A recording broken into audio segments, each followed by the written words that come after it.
Yeah,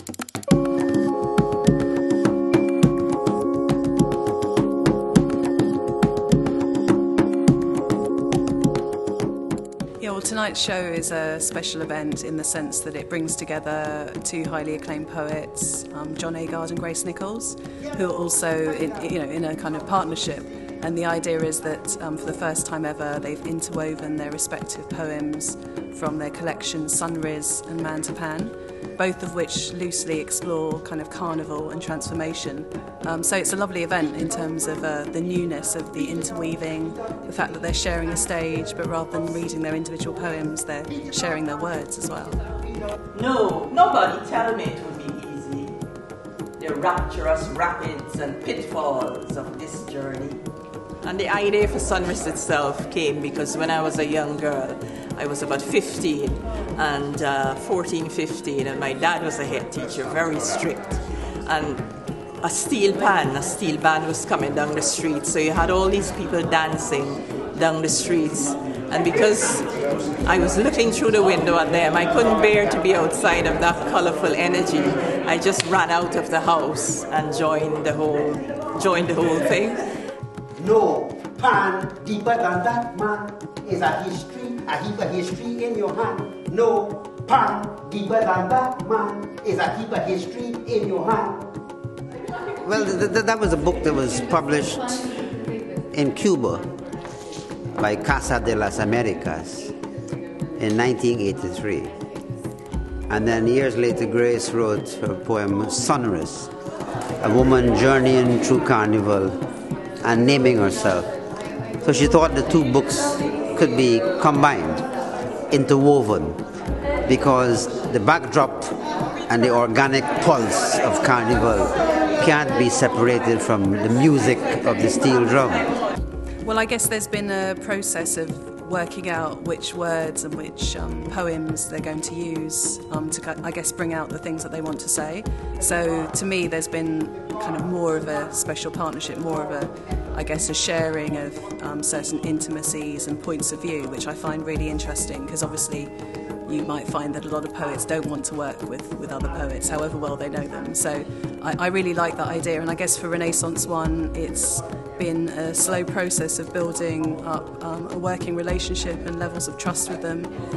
Well, I mean, it's very interesting because it's like a new experimental thing, creating a kind of duet of voices, the two voices blending. But the two works, work well together because they're so integrated. As I said, the steel pan is part of carnival, and so the two, work very well together. And working with John, who has a lot of dramatic experience because he did acting, it's interesting, and it brings the whole thing alive.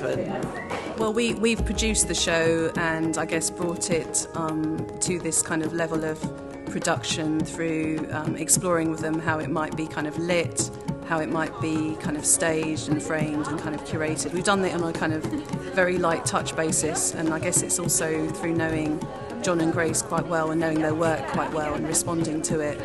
In terms of me, myself, I've got kind of Caribbean heritage as well, so I've been really excited about how I might sort of bring things that really resonate with me to a kind of more universal stage.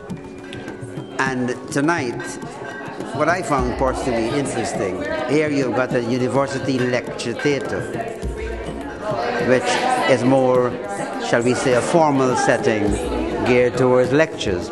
But at the same time, there's a friendliness within the space, and it always creates an exciting tension and creative frisson to transpose the orality and the oral energy of the Caribbean and the tradition within that formal space.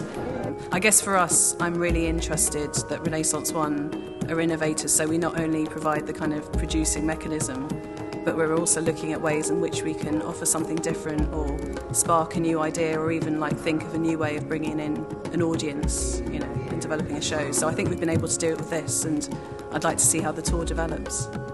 Tonight the audience felt warm. And so that's it basically, the collaboration and the interweaving of two books under the umbrella of Renaissance. but the connecting thread is spoken word, the utterance of that thing which defines us, challenges us, opens our imagination. That simple tool, language. Well, for me, I guess there's this kind of sense of both Sunriz and Mantapan as texts, like really exploring not just Caribbean metaphors, but also universal metaphors of transformation, of power, of seduction, and of, I guess, the kind of romancing and dancing of words. So, yeah, I'm really kind of happy that they're exploring it in this kind of live environment, because I think nothing beats the kind of live performance of poetry, particularly done by such seasoned artists.